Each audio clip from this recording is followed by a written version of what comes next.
Hey, what's going on, everybody? Welcome back to another edition of Leadership Lean In Podcast, where we are leaning in to the subject of leadership. We have a fantastic episode for you today. I'm going to be joined by none other than Pastor Erwin McManus in just a moment. Couple of things before we get started. Number one, thank you to everybody that has subscribed on our YouTube channel, on Spotify, on Apple Music. Thank you for sharing, commenting. It means the world to myself and our team. By the way, what do you think about our new studio? We have turned the office into the new Leadership Lean In studio. Also, help I work with people. Getting good at influence, leadership, and people skills is coming out next week. Have you pre-ordered your copy? If not, grab one for you and your team. This book, you're going to want to bring your whole team through it. And so make sure you grab either the whole bundle package or one for yourself. Give one to a family member. But we're very excited about the book. Also, we're doing weekly leadership emails. You can subscribe for that on chadveach.org. Also, last thing, we're doing webinars. You're like, what's a webinar? Webinars they're fantastic. We've done one on communication, one on people skills. We got another one coming up in August. Don't miss it. Okay, enough of the business. Let's get to the good stuff. None other than Pastor Erwin McManus, the author, the thinker, the communicator, the basketball enthusiast. He is the greatest and a dear friend. I love his family. I love his church. I love Mosaic MSC. We're big fans, and we've been talking about doing this for so long. It is such an honor. Put your hands together from wherever you're streaming in from. Pastor Erwin McManus is in the house today. Let's go.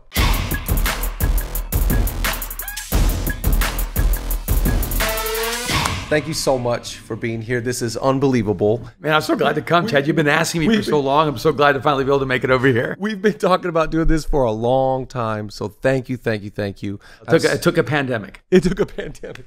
We had to be quarantined to get together. I love it. I have so much respect for you and what you've built, who you are.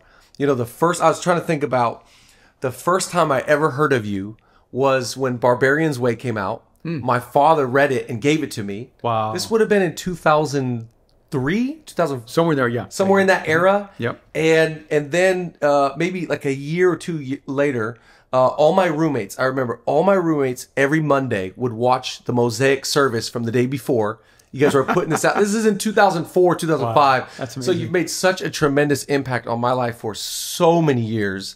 And to get to know you and to know your kids and to now be in the same city is an unbelievable treat, delight, all the above. And now we're doing a podcast together. That's awesome. How are you feeling? So good. I feel good. I feel good. It's great to see your space. You've done a great job with your offices. You guys are just oozing creativity and joy, which is really a lot of fun. Yeah, I appreciate it. Well, we're going to get to creativity. I want to ask you, going off of 2000, in fact, actually, even before Barbarian's Way, I remember, because I was in El Monte for years, and I think maybe you had a location in Whittier. We had kind of a rogue location in Whittier. I remember this years ago. Yeah. So again, I've heard about you for years, long before I ever got to meet you.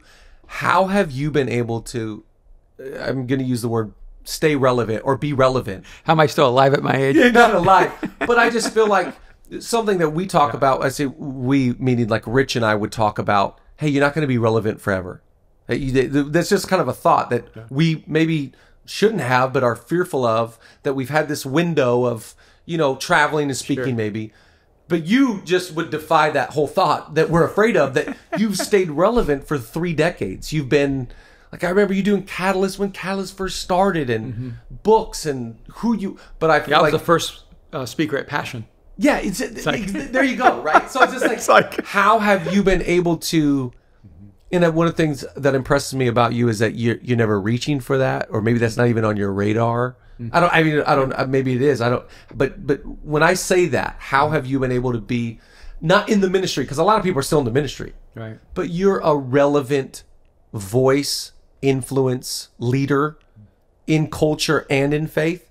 How have you been able to do that? It's funny when you say that. It makes me think. I think it was something Judah Smith said to me about how his friends are coming up to, "Hey, who's this new guy, Erwin McManus?"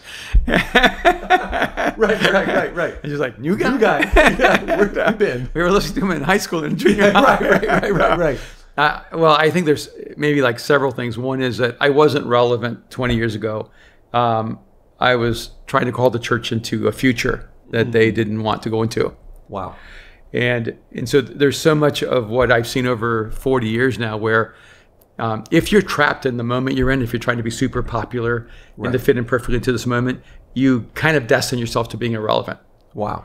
If you press to the future of any arena, whether it's the church or business, economics, sports. Great. I don't know if you remember, there was a conference called the Southwest Conference for football. Yes. And basically all the teams were Texas teams plus two teams outside of Texas. And they refused to change. And that's why the conference no longer exists. And you can see that conferences thrived and conferences disappeared in the same sport. And it's the same way with the church. And because what I think is interesting is when you say your dad passed me the book, the Barbarian Way passed you the book, most dads didn't read me. Wow. So your dad was actually pretty rare. Yeah. And the pastors who were my peers, because I turned 62 this August, the pastors who were my peers did not connect to me. They didn't like my books. They didn't like my message. They didn't like the way we did life or ministry or church. And and in fact, many of them would have seen me as a heretic. And now many of them have come back and said, "Hey, we're so sorry for the way we related to you or treated you or talked about you back then." And I said, "I know you were just trying to protect your children from me." And but the truth is, you were trying to protect your children from the future that was coming. Wow. And so I think the key to being relevant is not being trapped in the moment you're in, but being connected to the future that needs to be created. That is such a good answer. And you could see that clearly, very visible from your life and your church. Your church would exude that. I always feel like, in fact, your conference was something in regards to the future last year. What was it? Yeah, the future of. The future of. Yeah. Such a great title. And I always look at your conference as kind of a hallmark for even the aesthetic of where church is going. Yeah. That's just kind of, you exude that from your life in ministry. I feel like one of the things that is very relevant about you is that you always have your pulse on creativity at large. You know, like most people are like looking within their industry at what's that church doing? Right. And you're like studying like all like tastemakers and food and culture. How is that LA? Like, where did you get that attraction to creativity at large? You know, the moment we start talking about creativity, a lot of people almost like turn their minds onto, oh, this is supplemental. Wow. This is for artists or for people who are a little bit more fringe and everything like that. And so if I could just give a real practical, tangible application, we've been in the middle of the entire Black Lives Matter movement. We've been dealing with these whole issues of social justice and cultural inequity. And people are talking about, what do you do besides protesting? You know, how do you create a world where those who have been disenfranchised are actually elevated? And over 30 years ago, I started a church in Dallas in a predominantly Black community. And was there for almost 10 years. But my last act of being there was on a Sunday morning, moving the church to receive my resignation. And I put an African-American leader as the pastor of the church. And then I put another African-American or Black American. You know, the language has changed, you know. But they would describe themselves as African-American, which is interesting. You know, so I realized it's not just me that, you know, and trying to figure out what is the right designation at times.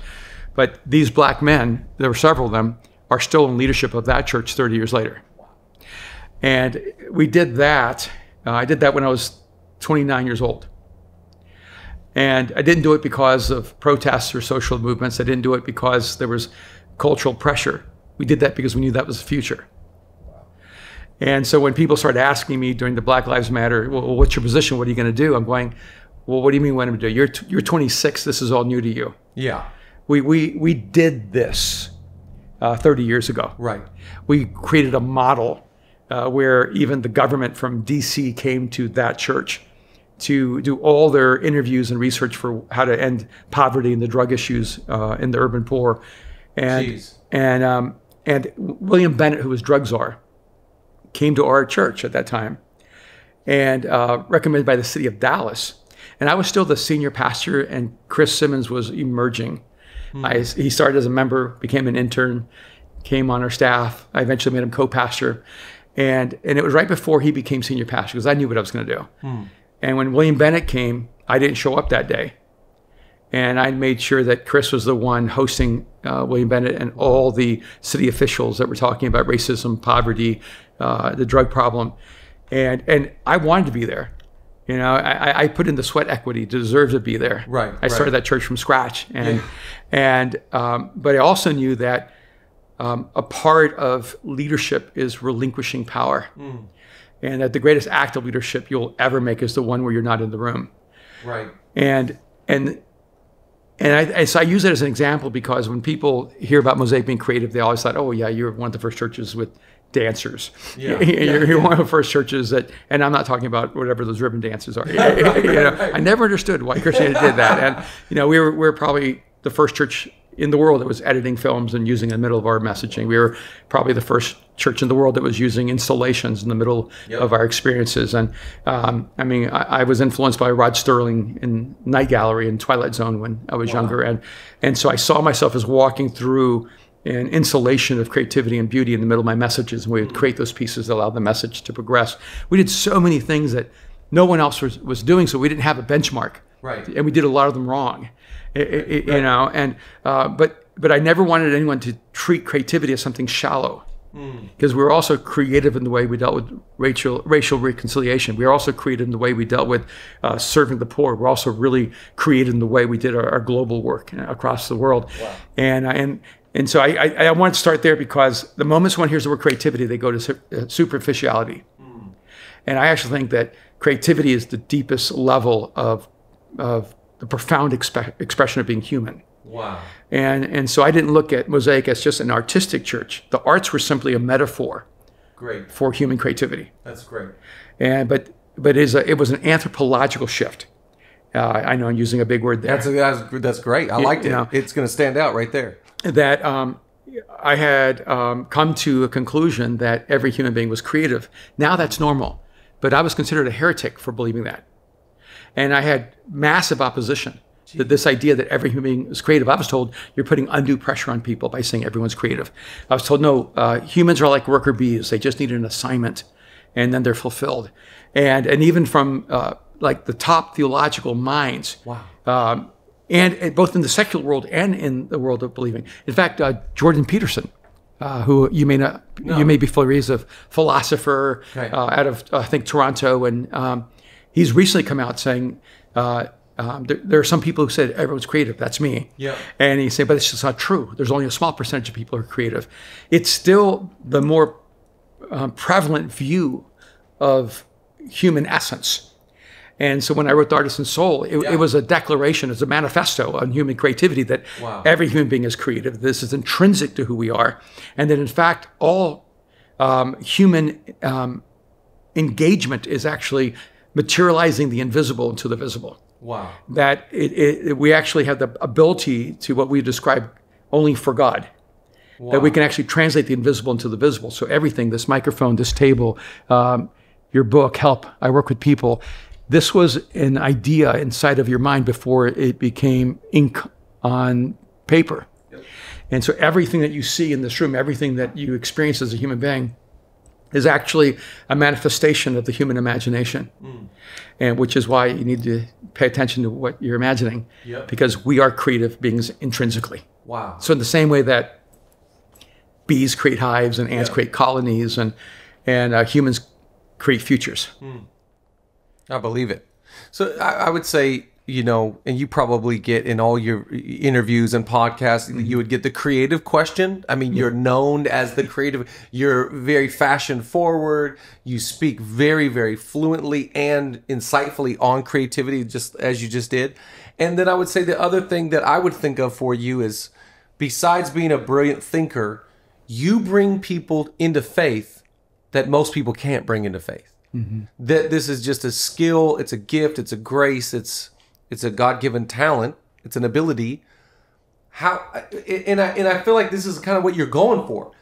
Which is interesting because most people in our world, in our little cul-de-sac, are just kind of satisfied here. Mm-hmm. And statistics would say that, would prove that. Yeah. We're just kind of cycling through the same people.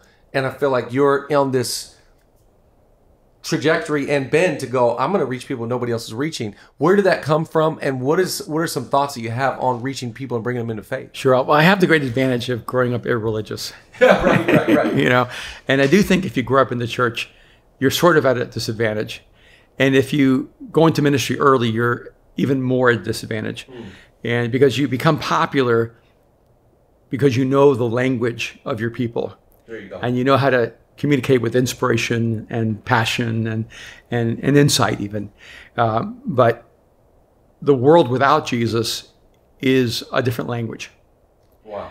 And so I think a part of it is I didn't grow up with like your language. Yeah. You know, and I grew up with the language of a person who doesn't have God. And then when I became a follower of Christ, I was immediately like put into the incubator to try to Christianize me. And we don't mean to do that, but we do. Sure. And so what ends up happening a lot of times is when a person comes to faith, they become almost like hyper-Christian. Yep. They use such churchy, Christian-y language that they become worse than the person who grew up in church. Jeez. And I think a part of what happened to me is I just didn't enculturate well. And some people are so jealous of that. And all so many of my friends were people who did not believe in God. And so when I came to LA, I was never trying to create a safe place for Christians. And for many years, it was pretty impossible to join our church as a Christian. And I had many seasons of my life where if you were a believer, you were not allowed to come. And I would do many events where I would have bouncers at the door, and if you're a Christian, you couldn't come in. And I found that once the ratio increased of Christians to non-Christians, it became a highly Christian event, and that people without Jesus would no longer feel comfortable being in the room. So it was not an easy decision because I would always tell myself, I could grow this church really fast if I did this. You know, if I just used all the biblical language and used all the biblical catchphrases and had the right kind of experience that Christians are looking for. And I just decided that I would rather be seen as unsuccessful because I'm actually trying to play a completely different game. Wow. You know, and if you know, I mean, I'm from El Salvador, so football was actually a sport you play with your feet, which makes sense, football, right?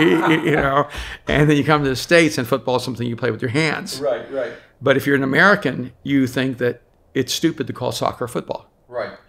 And I think what happened is I did get immersed in this culture. My stepdad insisted I play American football. They'd never allowed me to play soccer. And because they were going to make me an American. And so I played American football, even though I'm from El Salvador and my body is designed for soccer. Right. I'm really tall for Salvadorian. I mean, I'm like a giant. And you know, and both my brother and I, when we started playing soccer in college, we instantly found, oh, wow, we're better at soccer having played one day than football all of our lives. and see, I think what happens is that we take people who are actually really good at being in an unbelieving secular world, and we say, no, you've been playing the wrong sport. You need to come here and learn the language of the people of Jesus, of Christians. And as you can tell, I'm still not even comfortable using Christian language. And so I actually think my art form is words. And I felt like Christianity had lost the art of words. Great. In that sermons became repetitive and redundant. We became really good at saying the same thing over again, and that's how people would cheer us on. I went to Australia one time years ago to speak at a huge event with people you would know and everything like that. And as we're driving to the event, one of the hosts was saying to me, now, when you speak truth, everyone's going to really respond. Like our people are geared toward responding whenever you speak truth. And I said, do you mean whenever I say something they already believe that they'll really respond? He goes, yes. I said, yeah, that doesn't really happen with me. Like, you know, when I speak truth, it's probably going to go quiet. Wow. And they're not going to be sure if it's truth or heresy. And it may be a day or a week or a month or a year or 10 years later. that what I say will actually find its way into their soul. Wow. And I just think it's really hard as a preacher to not preach for the applause. Totally. And, right? It's because it's human nature. Absolutely. And, you know, as a preacher, as a communicator, that story, listen, I grew up in it. Like you're saying, I would be the poster child of that. And as a preacher, you're almost taught young, if you say this, it's going to work. And so you just innately, that's how you learn. That's how and you if grow. you don't feel like the message is going well, you just revert back. Yeah, you go back because you go, okay, I can get them back in. I can get them back in. You know? And I think the struggle with that, to be quite frank, is that we don't create new thoughts. That's right. You're not challenged to think new thoughts. Yeah. Now, that was really in youth ministry days. But now today in LA, the challenge is to say something fresh and new in a new way. And so there is that, desire. But for years, it wasn't even on the radar. No. And I think what's happened during this quarantine, where there's been a shift where everything's now on social media. Yep. And I think for the first week of the quarantine, I did an Instagram video every single day. Yep. And then I did one once a week for the next 3 weeks. And then about 2 months ago, I went silent and stopped posting completely. Because one of the things I saw was like, there's just so much noise. And now, if your message is very similar to 100 other people, it just all starts blending together. Right. So I thought, okay, I'm going to step out and have very targeted conversations, and so that I'm not competing with the noise. I love that. And which is risky, right? Because if you're not out there speaking, people forget who you are, isn't everybody fighting for market share? And, sure. Right. And but for listeners. But again, I think that's why you've stayed relevant, is because you're playing long game. And like you said, that short-sighted person that's in the immediacy trying to be relevant will not stay relevant. So I think one of the keys is to not let being popular be your due north. Yeah. And I say that without judgment. If you do anything that's public, you want to be popular. Sure. I mean, you don't want to be unpopular. Sure. Yeah. What are you saying here? And you don't want to be anonymous when you want to have influence. Right. And so I'm not trying to diminish the importance or even the desire for influence. Right. I just think that you have to step back and go, what am I saying that maybe no one else is saying? Great. Or what am I saying in a way that no one else is saying it? It's great. Because sometimes it's the same truth. It's just coming through a different perspective, and now it unwraps. Yep. I don't know if you heard years ago, I found this metaphor that became a metaphor for Mosaic called 52 hertz. I study bizarre things all the time, and there's this one whale that's called the loneliest whale in the world. And scientists have never found a second whale of its kind. And if you know anything about whales, which I do not expect you need to, whales communicate through a frequency. I think it's around 40 hertz or something like that. And so they can hear that frequency, and they speak in that frequency. This one whale speaks at 52 hertz. So even when whales are close to each other, they can't hear him. And so he's speaking at a frequency that no other whale can hear. Wow. And they're all speaking at a frequency he can't hear, so he doesn't ever find his tribe. Or if it's a whale, his pod, as they're called, whale pods. And when I saw that years ago, I thought, that's Mosaic. Or in a personal way, that's me. Yeah. I'm a 52 hertz person, and I've spent a lot of my life feeling intensely lonely. Wow. And because I've wanted to fit into Christianity so much, but I actually don't resonate with 99.9% of Christianity. Jeez. And I have to remind myself that we're all connected to Jesus, and we're just working it out. Yep. But on an intellectual level, on a human level, I have very little in common with Christianity. Wow.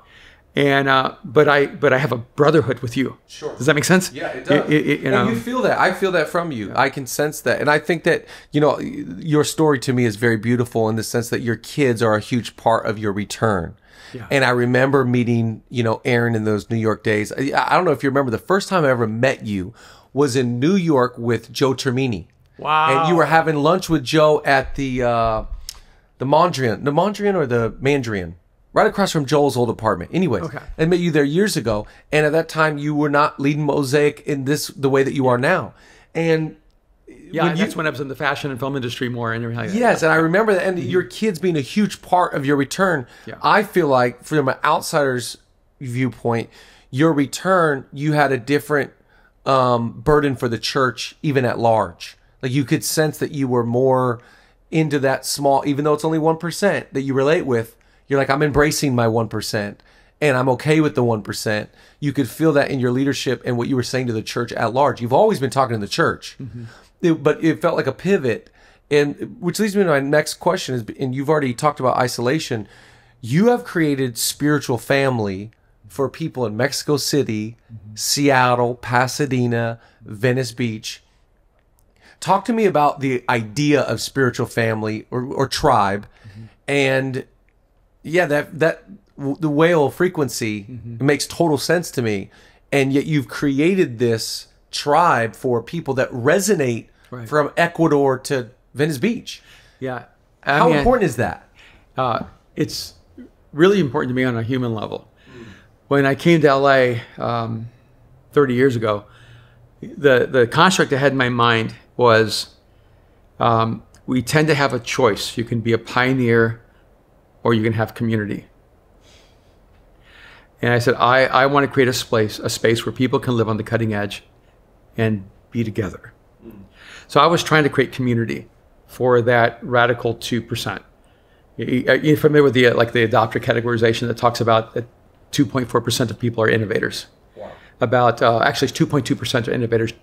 12.4 are called early adopters. Okay. Yep. 34.1 are early majority. 34.1 are late majority. 12.4 are late adopters. Late adopters, and then 2.2 are called laggards. We call them nostalgics because it's nicer. Yeah. You know, and a part of it for me is I realized that for whatever, however it happened, whether it was genetic or environmental, I'm in that 2.2%. Sure. And realizing that you only influence the group next to you. So most of my life needed to be given to that 2.2% or the 12.4 that are early adopters. And if I can focus on reaching innovators and influencing early adopters, no one may ever realize I was a part of it, but I'll have a huge impact on the future of Christianity, the future of the church. And so I just resolved that I may never be like hugely popular. Like my books may not ever sell millions and millions, but the right people will read them that will reshape the way they think about the future. And so you have to sort of understand how God's created you and what your role in leadership and how you influence the world. And then, yes, my kids pulled me back into church life. But I would say this, like when I became a follower of Jesus, I was all about the church. I fought for the church. I think what happened is by the time I was in my mid-30s, I realized I'm fighting for the church, but the church sees that as me fighting against them. Wow. And I never wanted to be the enemy of the church. I mean, it was a strange thing to find websites where Christians decide they should kill me. It was a really odd thing for my son to go to school every day and being told his dad's a heretic and sending the world to hell, and how can he even bear the name McManus, and to watch the psychological, emotional damage that Christians put on my kid. Jeez. And that's a part of the reason I pulled away for 6 years, was because it was just too harsh. Jeez. And then I would struggle going, I would tell my wife, how is it that we're supposed to be the movement of Jesus and it's the most vitriol, unkind movement I've ever seen? And so I struggled with that. Sure. And I didn't want to become the same, so I didn't want to fight. And so I didn't give up on the church. I tried to find a way to not be the enemy of the church, while also trying advancing the message of Jesus. And so I thought, if I go into the world of film and fashion, tech, and other places, maybe my platforms won't be seen as adversarial. Right. And it also made a place for my son and I to do life together, which I thought, there's 1,000 pastors and 1,000 speakers, but my son has one dad. So there was no choice in my mind which one I would choose. Wow. But when Aaron came back to me and sent me a text actually and said, Dad, if we make films and make bags, because we're making cool bags out of repurposed World War II material, and he goes, but we don't take Jesus to the world, we've accomplished nothing. Wow. When he sent me that, I thought, who stole his phone? And then my daughter coming back, she goes, I know what you're doing. I know you're tapping out. I know you're leaving all of this. And I've never had a need for fame. Never. It's never been attractive to me. It's never been my ambition. And so you're right. These are things that I've never pursued. Yeah. If anything, I'm self-destructive. Wow. Every time I become fairly influential or well-known, I disappear. Like I've been doing the past several months. And it seems to be my nature. Wow. And a lot of people, they have their own drugs of choice, I guess, but mine was TripAdvisor. And I would go to TripAdvisor every day to look for a place in the world I could disappear and not be known. And so I think I have like a longing for anonymity, and I feel a responsibility for influence. Wow. And I only can attribute that to meeting Jesus. Yep. Because when I stop caring about the world, Jesus never stops caring about the world, and he never stops bugging me about it. Right, sure. So anytime you want to have a conversation with God, he brings you back to the human race. Right. And I think that's a part of what's happened that's affected Mosaic and shaped who we are as a church. I never started Mosaic to create a cool church. Yep. Never started Mosaic to be the most creative church in the world. Right. I started Mosaic because my friends who did not believe in Jesus did not have a place they could go that felt authentic and realistic to them. Right. And our entire language is based on love. It's built on how would you communicate to someone you loved if you were desperately trying to save their life. Mm. Yeah, you feel that. Everything that you're saying, I would authentically feel that from your presence, your words, the history of your life. It's really refreshing. I think that, in the church world, probably one of the biggest problems is that we love the church more than the people, or what the benefits, the blessings that come with it. But the people are the forgotten part. And I sense your love for humanity. And I'm not saying the people in your church. Most pastors, in my opinion, love their people. Yeah. Not people. That's the hiccup. Yeah. That's the problem. Yeah. And so I find it very refreshing for anybody that loves humanity. What I can't figure out is how Christians are so mean. They are the meanest people in the world. It's because you have the sense of rightness. Yeah. And I just got this long email that was sent to me by someone at Mosaic, from someone that was at Mosaic 20 years ago. Sure. That they needed to get to me because I needed to cancel an episode from our show McManus because I did not communicate what he felt was needed to be said about pro-life, pro-choice debate. And I thought, how? And I sent an email back, he must be exhausted being the guardian of the church. If he's trying to help every pastor in America and every church in America, or is it just me? Right. And I think that there's this the sense of rightness is actually just a cover for arrogance. There you go. And when you actually come to the place in your life you realize I've been wrong a lot, and I've been wrong a lot. Sure. It makes you a lot more gracious about other people. Yes. And when you're really aware of your own shortcomings and failures, you're really slow to judge other people.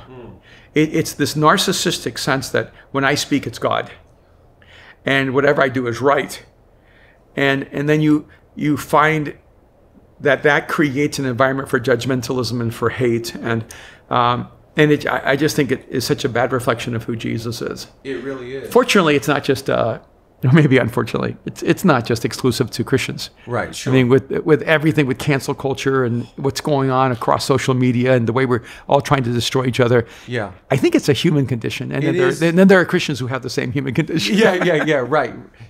You would think, though, that, it's sad. It really is sad because the love of Jesus should change our hearts. And that's one of the things I love about you. Thank you very much. And I was telling to Kevin, who was with me, I said, when you meet Chad Veach, he will treat you in the same way he would treat someone who was famous.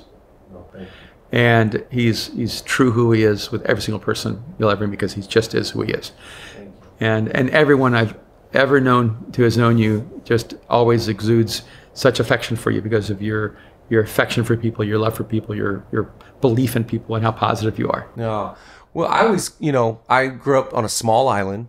At Whidbey Island, one of the San Juan Islands in Washington. Wow. My dad pastored a church of maybe 500-600 people, and they were the kindest people to anyone and everyone. My mom was a high school school teacher, and she would love every kid in her class. My dad loved everyone in his church, and my house was always full of people. And it didn't matter what their profession was. It could be a lawyer or a plumber. It didn't matter. You were regarded as valuable and you mattered. And that was just what was... I wish my kids had experienced that. Right, sure. My kids have had to work through the fact that I put them in a world where the world was unkind. Sure. Well, I always think there's a difference between a pastor's kid and a megachurch pastor's kid, and you would be in a whole different category than megachurch is. You know, I got a church in Fort Lauderdale of X amount of people, and that's a fishbowl. But your kids grew up in a global scale. That's just not very common, and to be exposed at that level, you know. But and one of my questions I have, we can get to it right now. How did they come through that? Like, they love Jesus. They do. They love people, and they love you. I always think the parent that's winning is the one that their kids grow up and they want to be around, you know, their parents when they're older. You guys travel together, you work together, and you could tell it's sincere. How did you accomplish that? Yeah, we're together when no one's watching. That's what I'm saying. It's like, whatever you did, that's what I'm trying to do. Yeah, well, I did a lot of things wrong, and they rose above it. So I'm not going to take all the credit, you know. Some of it was their decision, you know. And then we've had to like work through our battles and our challenges. And I think one difference for me is that I love being a parent. Yeah. I never saw being their dad as an obligation or an intrusion on my life. Right. I just love being a parent. I love my kids, and I just love being with them. Awesome. I think the other thing is that I actually took genuine interest in their interests. That's cool. And so, you know, I was writing music with Mariah when she was probably 4 or 5 years old. Wow. I think I recorded her first original song when she was probably 6. You know, and so we went on that journey together. Aaron and I think Aaron probably traveled to over 30 countries before he was 15. You know, and we. So you would just travel with just you and him. Oh, I was a terrible parent about school. I just took him out of school. They traveled. I think he was 10 years old. I took him out of 6th grade, and when we went to the bookstore, I gave him Catcher in the Rye, and I said, "There's a lot of profanity here. I don't want to hear you using any of it." It didn't work. And, but I didn't know you read that in high school. I said, "This is a book that changed my life," and so I educated Aaron. I told him I don't have any faith background. So I'm going to share with you every film, every book that shaped my thinking as a human being. That's cool. And in a lot of ways, I treated him not just as my son, but as like my friend. Yep. And I was a parent when I needed to be a parent. I think parents make a mistake when they forget that they need to be a parent. Yep. You know, and so I was definitely a parent. And that was a huge part of it. And then when they, inevitably, children will disappoint their parents, even if it's just on a Tuesday. Sure. You know, by not eating their dinner or eating a dessert they're not supposed to eat. They'll do something. Yeah. You're not going to sleep when they need to. Right. And if you overblow the disappointment, I think it really has a massive effect on their psyche. And I would always try to like distinguish between an action and a character. And so I would say, no, you should never tell someone they're a liar. You should just say you lied. Yeah. It's okay to say you lied to me. Yeah. But you do not say you're a liar. Yeah. And so I think a huge part of it for me, because I never knew my real father, and you know I'm an immigrant, and I didn't even know my name. Wow. And so I always had an issue with identity, and I thought I'm going to make sure I don't speak a negative identity to my kids. That's correct. And so then when they went through hard times, and Aaron definitely went through a much longer season of going through a hard time, I just never stopped loving him, being his dad, being there for him, and reoriented my whole life to try to make sure that he always knew he could come back to a safe place with me. Cool. And we're great friends. And I find a lot of like, I mean, I know everyone's interesting, but sometimes it's harder to find interesting in a person. Sure. My kids are really interesting. Like I could talk to them for hours and never be bored. Wow. You know, they think about deep things. They think about politics and culture, and they think about ethics and morality. They think about history and the future, and they're just really thoughtful. And I thought, oh, I'm so glad I raised interesting human beings. So if I did anything right, they don't listen to me, you know, because they're so opinionated. And they have their own views of everything. And I think even if they agree with me, they would disagree. But I raised interesting people, which means we fight. Yeah. That's one of the things I love about you guys is, even on your podcast, that there is that exchange, and it's not toxic or unhealthy or disrespectful, right. But it's a relationship. It is a friendship. I feel like a lot of parents, where they get it wrong, and I say this only because I worked with high schoolers for 15 years, so I watched it happen, is that a lot of parents get off the bus at 18. Yeah. Or 22. Maybe they make it at 22. And then, it's like, hey, we're joining the wine club, or we're doing fill in the blank, because we've been sacrificing for so long. But I find the parents that I respect and want to be like the most, like yourself, they just kept staying in relationship. Yeah, 18 to 28 was the most critical seasons of their lives, where I'm really glad I was there for them. Yeah. And the parent and their life. So they're amazing people. I love them. They're both actively involved at Mosaic, and they both have significant seasons where they do not want to be on staff. Wow. All the time. Wow. And it's because I didn't raise them to want to be on staff. I didn't even want to be on staff. Right. And so I always worked outside. I always made sure I made all my living outside of the church. And so I almost ingrained that in them. So they always feel like they failed if they're not employed outside of the church. Wow. And I keep saying, no, what you're doing is really noble. And what you're doing, actually, no one can do the way you do it.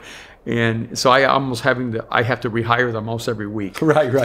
Well, they're both so special and uniquely gifted. And of course, I'm a little bit partial to Mariah just because, we went on tour with your team. Oh, they that's were right. just every night we would do a Q&A in every city we went to. And Mariah and, one of the other guys would take it with her and I, and we would just field questions. And every answer she gave was sincere, insightful, very kind, and you just feel the whole room just lean in a little. Yeah. It is truly amazing. I want to talk to you, and she has it. So I would think about you as a creative, a brilliant thinker, obviously an author, but your gift to communicate is so special. It is so unique, and you've already referenced it. You have just a gift to speak, to talk, to create colorful words. When did you recognize that, and how did you improve that gift? Thank you. And yes, that's such a hard question to answer in some ways, because I think I have a value for words, which I think is what you noticed with Mariah. She has an economy of words, and she doesn't want to use a word that's not necessary. And to me, words are more valuable than money. They're more valuable than possessions. And so I do see words as an art form. And when I first started a lot of my public speaking, I much more saw myself as a poet than anything else. But if I could just kind of go to the beginning, I had no particular speaking gifts. There was no evidence of any talent or gifting. My brother and I came to faith about the same time. I was the last one who came to faith, but he came right before me. Brilliant, was an atheist. Got his master's of theology. He's a brilliant guy. But when he came to faith and I did, a year later, we both went forward in a church at the same time to say we're going into ministry, because we were always responding yes to whatever Jesus asked. You called us, we came. And then he went to seminary. I didn't go to college right away. I just floated around doing nothing. And because we graduated from high school at the same time. So now he was a year ahead of me, goes to seminary, then I go to seminary the next year. We go to different ones. I went as far west as I thought the gospel went. I didn't know Christianity was all over the world. So I said, what's the furthest west I could go? So I went to Texas, because I literally thought that the gospel had not yet gone to California. I know, it's crazy. But when we both went forward to say we were giving our lives to ministry, my mom, who I love so dearly, she hugged my brother and said, we knew God was calling you to ministry. And then she turned to me afterwards and she literally said, but what in the world is God going to do with you? Now, she wasn't trying to be mean. She was like, it just came out. Wow. You know what I mean? And I have an uncle who drove me from Orlando to North Carolina. I went to school at Chapel Hill. And he saw me 20 years later. He didn't know anything about where my life went or anything. And he goes, so do you speak now? And he didn't mean as a speaker. I said, well, what do you mean? He goes, well, I drove you from Orlando to North Carolina and you never said one word. And people don't realize that's how reclusive and introverted I was naturally as a human being. Wow. And Kim and I drove across Ireland one time, 16 years ago. And after 3 days, she yelled, "I can't do this anymore." And I said, what, our marriage? She goes, "No, you haven't said a word in 3 days." And I didn't even know I hadn't said a word in 3 days. So I'm not a person that you would have said, "Oh, this guy has like a communication gift." Right. You would have said, "He doesn't even have an interest in talking." In general. Is he going to say a word? And but what ended up happening is that right away I was trying to connect to people who were outside of Christianity. And in the shower, when I was new in my faith, I would do debates, and I would hear people grilling me with questions, and I would answer all the questions in the shower. Jeez. And of atheists, agnostics, philosophers, and because I was a philosophy major, and so I was studying Socratic thought, and I wrote a paper on Socratic thought and economic development, and so that's the world in which I was living, and now I'm a follower of Jesus. Jeez. So I'm literally having these debates at the Pantheon, and I didn't realize it, that my imagination was preparing me for public life. Wow. And because it was just me and all the people I saw in my imagination. And then little by little, I would interact with people, and people think, "How's he so good at Q&A? Like, how can he be so spontaneous?" It's because I already had that question in my imagination. Wow. And so it wasn't spontaneous. I'd already heard it. And I would grill myself with every question that I was afraid to hear. And that's actually what prepared me to be a speaker. Wow. And then I started speaking on the streets. So I'd take my guitar, I'd go speak and walk into a restaurant, say, "Can I do a concert?" And I'd sing, and then I'd talk to everybody in the restaurant. And I'd go to the Vucare, to the Mardi Gras every year, and take my guitar out there, sing on street corners. When I had a crowd, I would start talking to them. And so I started a congregation, a community in downtown Fort Worth that was all homeless people trapped in prostitution, drugs, homelessness. And I had to figure out how to hold their attention in an open air arena with airplanes flying, cars going by. And so it was like a stand-up comedy routine. I would literally absorb everything that was going on around me as I was speaking. I didn't know I was preaching. I had if I thought that, I wouldn't have done it. Sure. And then I went to this pastor that I was going to church at, and I said, "Hey, there's this little congregation that needs a pastor." Well, it's not even a congregation. They want to be a church. Yeah. And there's like 10 people. And do you think I could do that? And he looked at me and goes, "How many people?" I said, "Maybe 10. He goes, "Yeah, you could probably do that." And this is a guy who knew me. Wow. And so I didn't have any affirmation from this. Jeez. And so, you love basketball. I love basketball. And so this was now in the hood. This was intense. It was the most violent area in the United States. Highest crime rate, highest murder rate in America at that time. Jeez. And so I would take my basketball into the projects, and they'd send someone out to play one-on-one. And if I, held my own, they would let me stay. And that's how I would break into different drug cartels and stuff. And all of my speaking was in that kind of environment. Wow. I would just sit up in the middle of the projects with people looking outside the balconies, and I would talk to them. And so when people say, "How did you learn how to communicate?" I said, I went everywhere no one wanted to hear. Right. And I had to earn every second. Jeez. Not just to speak, but to live. Yep. And that shaped me as a communicator. Jeez. And I didn't know that there was a career in speaking, or that pastoring was a career, or anything like that. And so I never spoke to more than 50 people for up till the age of 29. Jeez. Like, all my crowds were small crowds, spontaneous crowds, street crowds. And I was doing this English as a second language for undocumented aliens. Wow. And so we would have all these undocumented aliens who spoke Spanish, and in between I would do a little short talk about Jesus. And I didn't know this connected to something else that was about to happen. I was 29 years old. My wife was serving at this event with 20,000 people at Reunion Arena, where the Dallas Mavericks play basketball. I didn't want to go. I volunteer every year because she worked there, but I said, "I don't want to go. I'm exhausted." And she goes, "You're going to go." And I said, "I'm not going to go." And she goes, "You are going to go. You committed." So I've done this for the last several years. I hold a flashlight and I point in a direction. They can get a trained monkey to do that. I mean, I was like, not in the best space, And she goes, "You're going to go because you gave your word, and it's my job, and you'll be breaking your word to my people." So I didn't even take a shower. I didn't change clothes. I went to this event. I didn't bring my Bible because all I needed was a flashlight. 20,000 people show up, and the speaker doesn't show up. And And then they start calling all the other entourage speakers, and they couldn't find what they needed. And then the main speaker they wanted was on a golf course, and so he wasn't answering his phone. And the guy in charge of the event, who did not like me, and because one day he saw me in blue jeans and tennis shoes, and he said, "Son, when you're in a room full of preachers, you need to respect the environment and wear a suit." And I'm a 28-year-old punk kid with, unrefined and etiquette. And I looked at him and I said, I wore a suit the first day for you guys, but I'm going back into the real world, and I think I know how to reach the real world better than you do.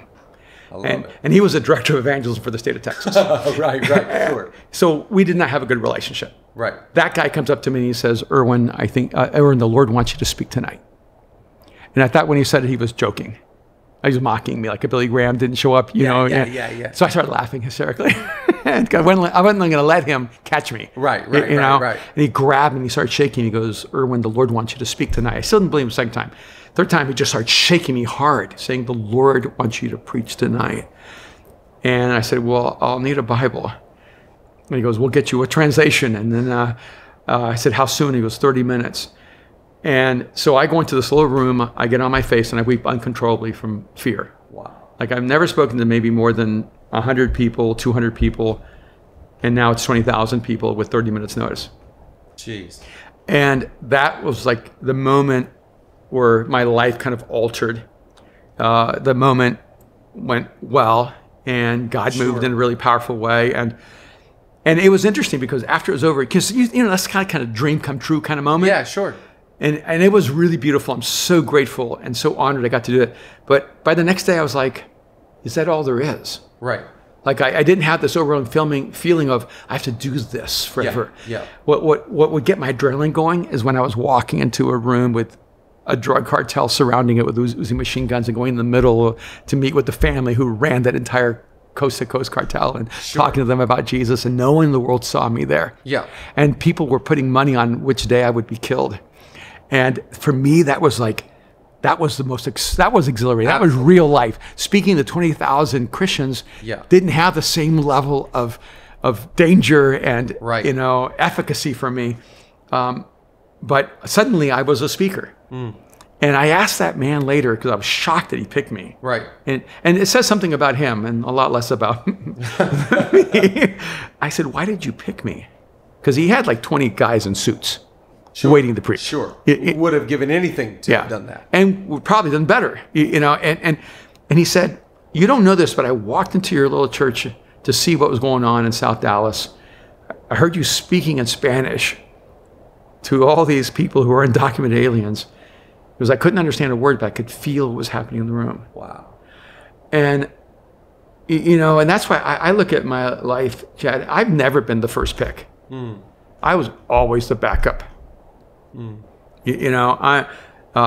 Tom Brady was the backup, 6th round draft pick. I was not the person for that moment. God had to remove everybody so I could speak. Wow. And I can tell you throughout my life, I replaced someone. The first time I spoke at the Willow Creek Leadership Summit, right? Yeah. Everybody's like dreamed as a speaker to go. It's because A.R. Bernard got sick. Wow.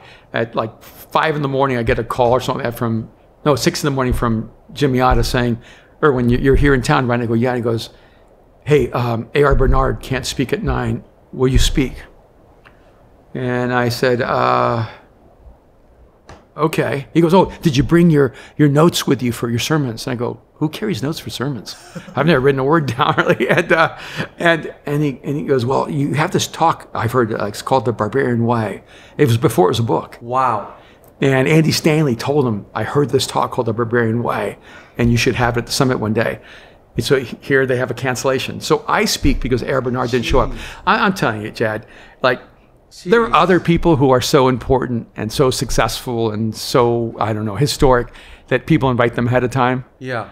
I spoke at Color Conference at Hillsong, the women's conference, the biggest conference on the planet, right? Yeah. Because someone else canceled. Brian calls me up and goes, hey, my brother, want to ask you, a favor involving it. Like it was the next week. So I'm getting on a plane. And that's why in my mind, my posture for whatever God has done. See, I love the fact that people think I'm a good communicator because there was no validation that I would ever be a good communicator. Wow. And I love the fact that no one picked me, that it was almost as if God had to keep moving people out of the way just to put me on the platform. That's amazing. And to have a particular message given. And the last time I spoke at one of the last times I spoke at Willow, I didn't speak the message I wanted to speak. I had a message. They had me set up to speak Chasing Daylight. And I thought I could sell so many books. Do you ever think like that? Yeah, I don't want to think like that. But yeah, the moment I thought, it's 100,000 people. If I just talk on, they set me up for Chasing Daylight. And while I'm there, God just tells me to speak a different message. Wow. And I knew it was really controversial, and I knew it would get me uninvited for a long time because I did a message like it at Catalyst, and I was blackballed for 8 years, blacklisted.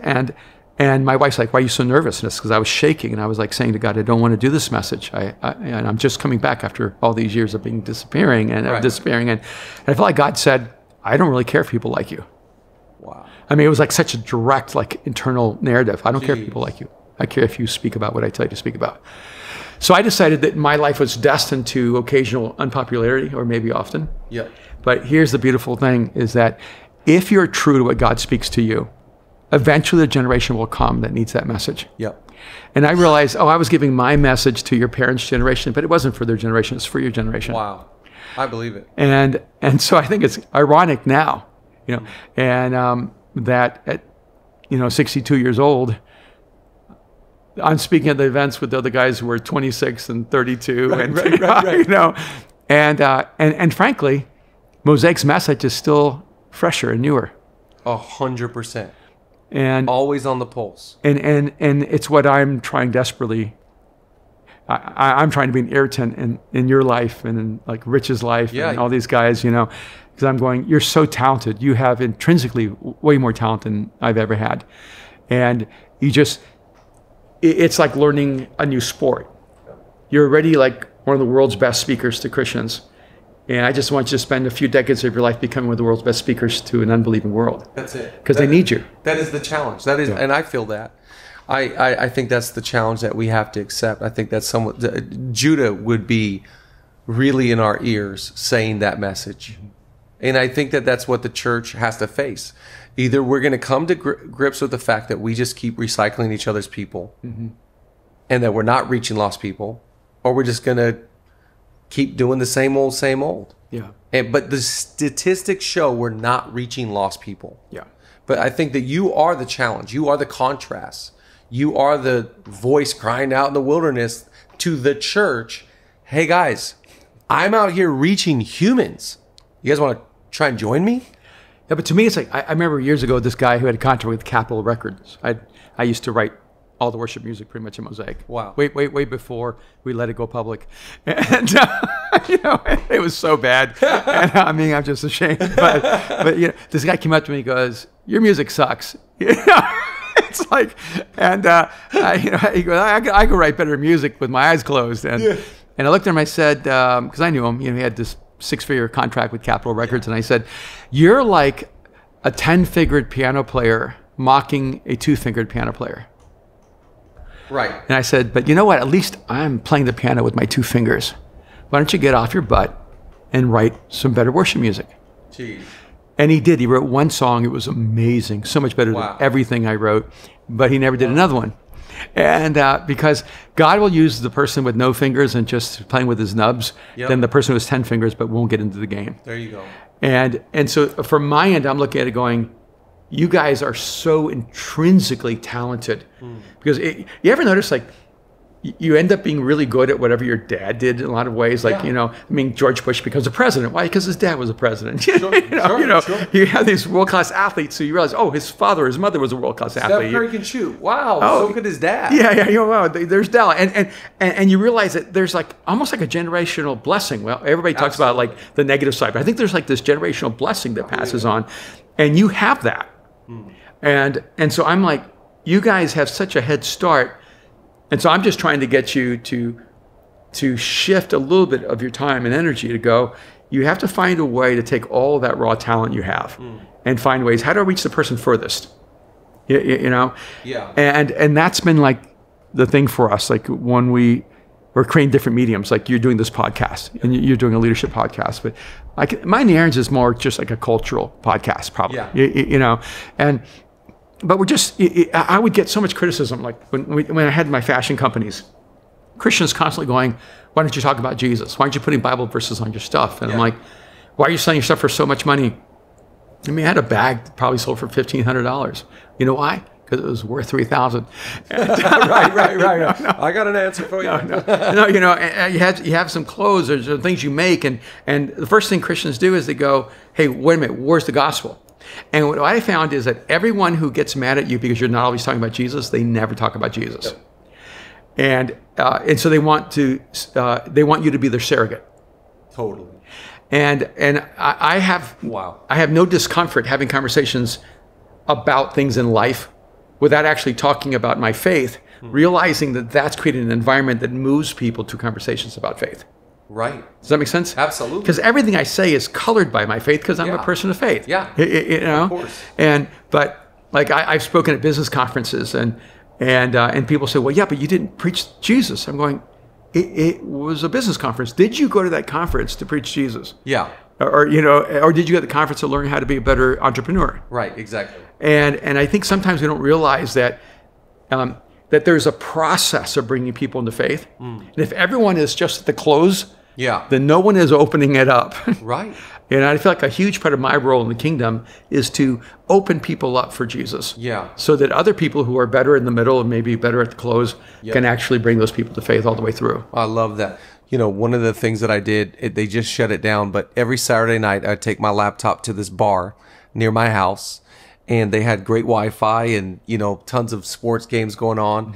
And I'd finish up my message on Saturday nights, and I would think, will this work with this room? You know, because if they can't really hear it, love it, receive it, and if it's not, and I learned that from Bill Hybels years ago. I heard him say every time he prepares, he sits with 8 people in his office. He would sit with, you know, a plumber, a lawyer, and different, you know, professions. But I would sit in the bar going, I can't just speak to Christians. I've got to find a way to reinvent, to get good with, you know, the lost people. And that's an interesting contrast because, like, I remember once years ago, Bill called like 5 or 6 of us from around the country, and he wanted to create like an alliance.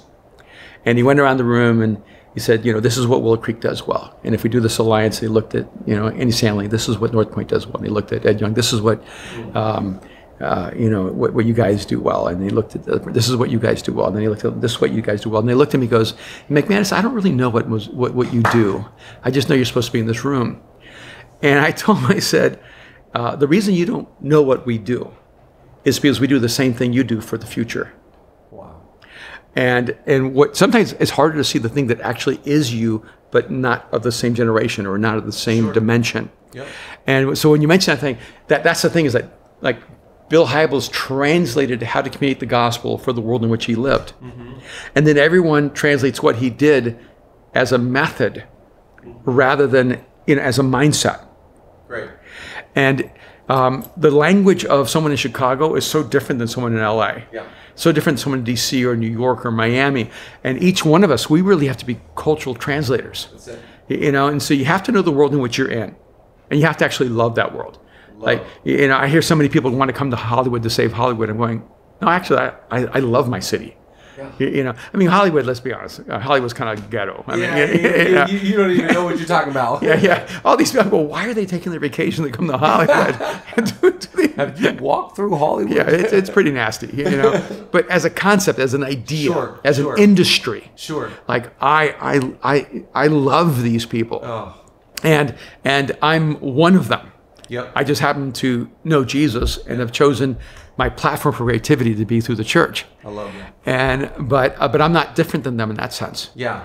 And I think it's really important for us to see ourselves as translators to a particular culture. I believe that. And how do we work that through, and how do we listen to them? And if I go to another part of the world, I have to take time listening before I actually start speaking. Totally. And it doesn't take long, to be honest with you. Like, if you listen well, you learn really fast. But I feel like every time you go to Ecuador, El Salvador, wherever you go, you're out in the city, you're getting coffee, you can see again, these are my impressions from social media, but I can sense you're acclimating, you're tasting the culture. Absolutely. So you can really communicate effectively. Yeah, usually I'll walk up to 20 miles the first day. And I won't let anybody stay with me. I won't let anybody drive with me. I just go. And it's funny because I went to Bogota. They were like, no, you can't walk the streets by yourself. And I find that people, a lot of times when they live in a city, they're so afraid to let you go. Sure. And you know, and there have been lots of times when Aaron was younger, I would call him and say, hey, I'm walking the streets of, tell the city, I'd said, I'm in Damascus. And if I disappear, I just want to let you know the last place I am so they can look for me here. Yeah. And so I've known a lot of times I've been in places where I shouldn't be. Right. But I want to feel the city and taste it and smell it and connect to it. And I found that many times I'll go to a city and I'll know that city better than people with all their lives. Wow. Because they've never taken time to know their city. It's amazing. Yeah. Well, I just want to say thank you for the life that you have lived and are living, the voice that you are to the future, the voice that you are today. We honor you, respect what you've built. I love your children. I love your family. I love Mosaic. And thank you so much for spending time today. I could listen to you talk for many more hours, but it's just a treat to have you here today. Thank you so much. Man, I'm so glad to be with you. And you guys, the city's gotten better since Zoe's come. Thank you so much. And since you've decided to make this your home. And we're really glad you're here. Last question, real quick. Who's winning the NBA championship? Well, I knew that was going to be your question. I got to know. What are you calling? It's not really a question. It's just a statement. It's done. It's the Clippers. The first one that they're ever going to win. You think it's the bubble year is the Clippers year. Yeah. It'll either be the Clippers or someone we didn't expect. I agree with that. Like, Houston could get hot and take this thing. Yeah, except that they've never visited defense. And their center is PJ Tucker. Yeah, it's a hard concept for them. Houston's playing small ball. Yep. And Clippers are taller playing small ball. Yeah, they are. With more talent, better defense. That is true. And more chemistry. Regardless, I at this point, I don't even care. All that matters is we've got something to watch at night. I do too. And we can watch that actually all day. I mean, today the schedule's like from noon to 10 p.m. Yeah, and I will say, if the Lakers win the championship, I'm going to celebrate like an Angelino. And if the Celtics come, I'm going to celebrate the Celtics. And, honestly, I'm just going to celebrate whoever can overcome all of this hardship and all the complexity of it. Whoever gets to the end and wins this thing, they really deserve it. Yeah, exactly. Because it's the greatest AAU tournament that's ever been played. Absolutely. We're watching AAU basketball, and I love it. I think the guys love it. They all come watch each other. Yeah, they do. I think they're like, hey, this is how we grew up. This is like middle school and high school all over again. And I told my wife, I said, if they open up the bubble for fans who stay for 3 months, I'm going. Hey, Seattle guy, Mexico guy, you're all preaching. I'll be in Orlando. Yeah, it's good. Well, thanks so much for coming on. Thank you so much. Love you. All right, love you too, bro.